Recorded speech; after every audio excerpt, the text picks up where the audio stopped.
प्राचेतसस्तु भगवन्नपरो हि दक्षः त्वत्सेवनं व्यथितसर्गविवृद्धिकामः आविर्बभूविथ तदा लसदष्टबाहुः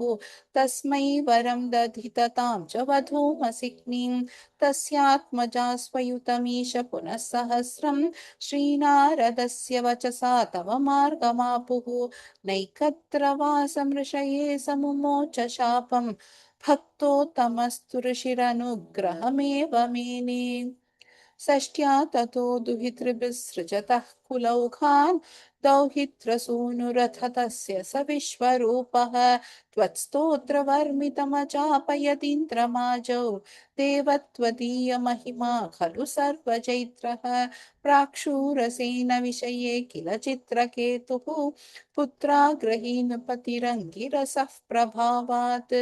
लब्ध्वैकपुत्रमथ तत्र हते सपत्नी सङ्घैरमुह्यदवशस्तव माययासौ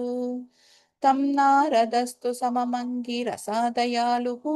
सम्प्राप्य तावदुपदर्श्य सुतस्य जीवं कस्यास्मि पुत्र इति तस्य गिरा विमोहं त्यक्त्वा त्वदर्जनविधौ नृपतिं न्ययूत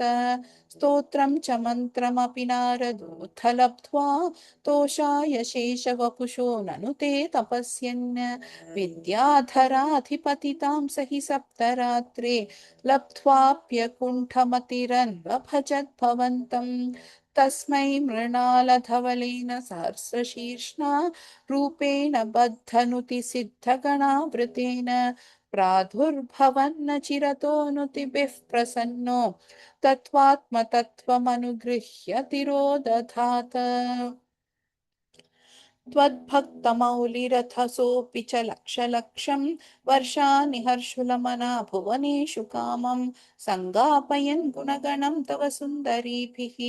सङ्गातिरेकरहितो ललितं चचार अत्यन्तसङ्गविलयाय भवत्प्रणुन्नो नूनं सरूप्य गिरिमाप्य महत्समाजे निःसङ्गमङ्गकृतवल्लभमङ्गजारिं तं शङ्करं परिहसन्नु मयाभिषेपे निःसम्भ्रम स्वयमयाचितशापमोक्षो वृत्रासुरत्वमुपगम्य सुरेन्द्रयोधी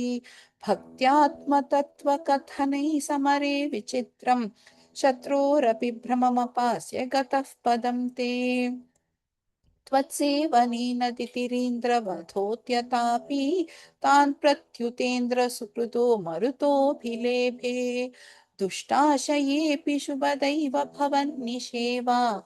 तत्तादृशस्त्वमव मां पवनालयेश